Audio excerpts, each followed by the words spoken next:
तो चलिए, hello student, कैसे हैं आप सब। आशा करता हूँ अच्छे होंगे, स्वस्थ होंगे और आप सभी की प्रैक्टिस बहुत अच्छी चल रही होगी। आप सभी ने हमारी पिछली क्लास में प्रतिलेखन अभ्यास 27 और 28 का अच्छी तरह प्रैक्टिस कर लिया होगा।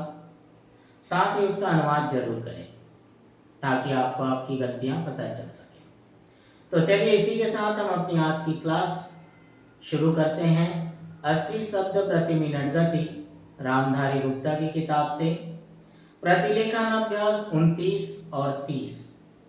चलिए, रेडी, स्टार्ट। महोदय, मैं दिल्ली के संबंध में भी कुछ कहना चाहता हूँ।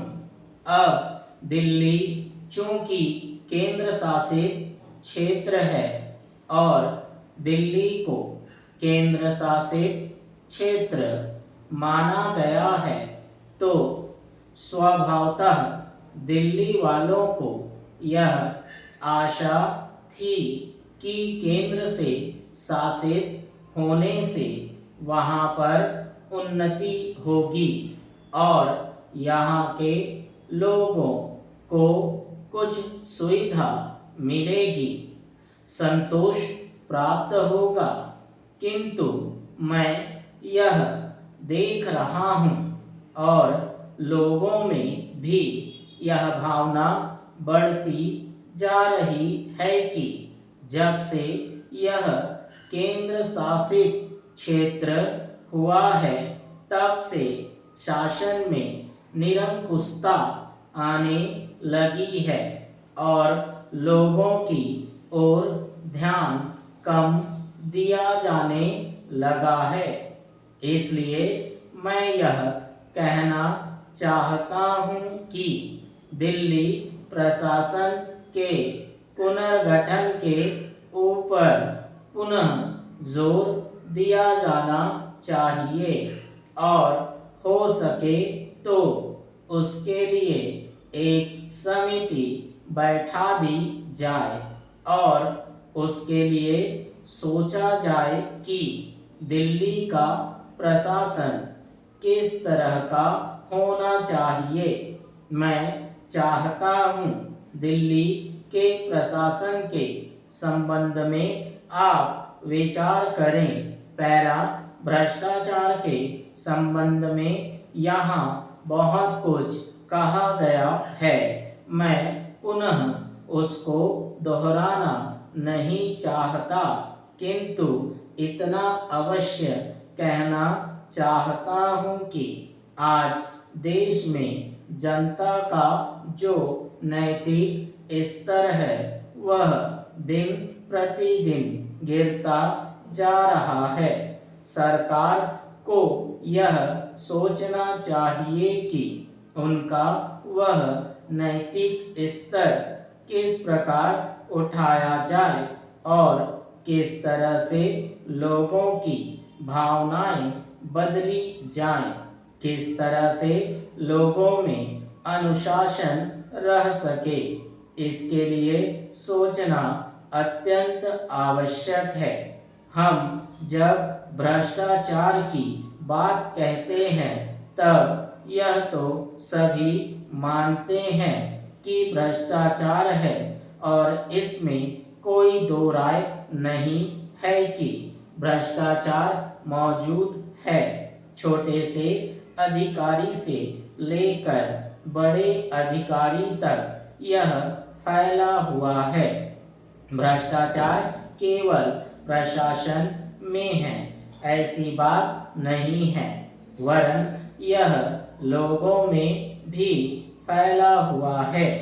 जब करों की अदायगी का प्रश्न आता है तब लोग दो दो खाते बना लेते हैं और आयकर की चोरी करने का प्रयत्न करते हैं और कर से बचने के लिए भ्रष्टाचार करते हैं। जैसे बगैर दोनों हाथ के ताली नहीं बज सकती, ठीक वही बात भ्रष्टाचार के संबंध में लागू होती है। भ्रष्टाचार के निवारण के लिए जितना अधिकारियों का कर्तव्य है उतना ही कर्तव्य जनता का है। अधिकारियों को तो सतर्क रहना ही चाहिए, क्योंकि यह जो संसद है वह कानून बनाकर उनके हाथ में दे देती है। उसका कार्यान्वयन करने के लिए जनता और नौकरशाही को सहयोग से काम करना चाहिए। पैरा महोदय, प्रशासन का यह कर्तव्य हो जाता है कि वह सतर्क रहे और अधिकारी लोग अपने को निष्पक्ष रखें, किंतु जो जनता के अंदर एक गिरावट आती जा रही है वह भी एक देखने की बात है। इसलिए मैं चाहता हूं कि सरकार कोई ऐसा प्रयत्न करे जिससे कि भ्रष्टाचार को रोकने के लिए जो लोगों का नैतिक स्तर ऊंचा होना आवश्यक है उसको ऊंचा किया जा सके। उसके लिए जो भी वह कर सके करे। मुझे कहना तो बहुत कुछ था, लेकिन चूंकि मेरा समय समाप्त हो गया है, मैं अब और कुछ नहीं कहूँगा।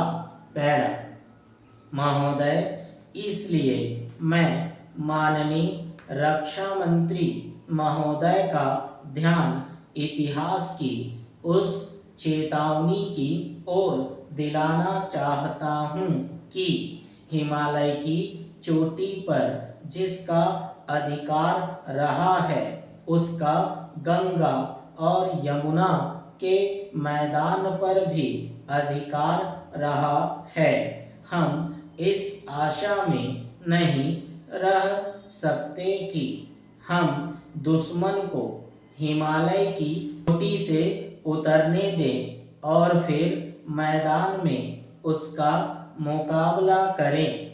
मुझे याद है कि कुछ वर्ष पहले प्रधानमंत्री जी ने बड़ी दृढ़ता के साथ यह कहा था कि हम हिमालय को दहेज के रूप में नहीं दे देना चाहते और यह नहीं कहना चाहते कि साहब आप टहलते हुए यहाँ आ जाइए। हम नहीं चाहते कि वहाँ पर कोई मुकाबला ही ना हो। मैं समझता हूँ कि अगर किसी भी सैनिक अधिकारी के दिमाग में अभी तक यह भावना है कि हम हिमालय की ऊंची चोटियों को छोड़कर नीचे मैदान में आकर युद्ध लड़ेंगे, तो उनको भ्रम में नहीं रहना चाहिए। यह एक घातक बात होगी, एक आत्मघाती नीति होगी। अगर एक बार चीन का हिमालय की चोटियों पर कब्जा हो गया तो चाहे वह बाद में नीचे हम पर हमला न भी करे, किंतु वहाँ से हम उसको कभी नहीं हटा सकेंगे। इसलिए इस संबंध में स्पष्ट निर्णय किया जाना चाहिए। पैरा इसके बाद मैं मध्यवर्ती क्षेत्र के बारे में कुछ कहना चाहता हूँ।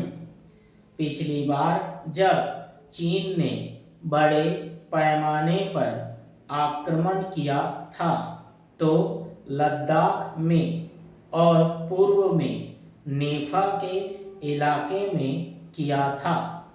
मध्यवर्ती क्षेत्र में मिडिल सेक्टर में लड़ाई नहीं हुई थी। लेकिन मेरा अपना अनुमान है और बहुत से लोगों को इस बात की आशंका है कि अगर अब कभी चीन ने दोबारा हम पर आक्रमण किया तो वह मिडिल सेक्टर में करेगा। इसके कई कारण मालूम पड़ते हैं। ठीक है, तो चलिए ये रहा हमारा डिक्टेशन 80 शब्द प्रति मिनट गति, रामधारी गुप्ता की किताब से। तो चलिए ठीक है, इसकी आप अच्छी तरह प्रैक्टिस कीजिए, अनुवाद कीजिए, है ना। मिलते हैं हम अपनी अगली क्लास में प्रतिलेखन अभ्यास 31 और 32 के साथ। ठीक है, चलिए आज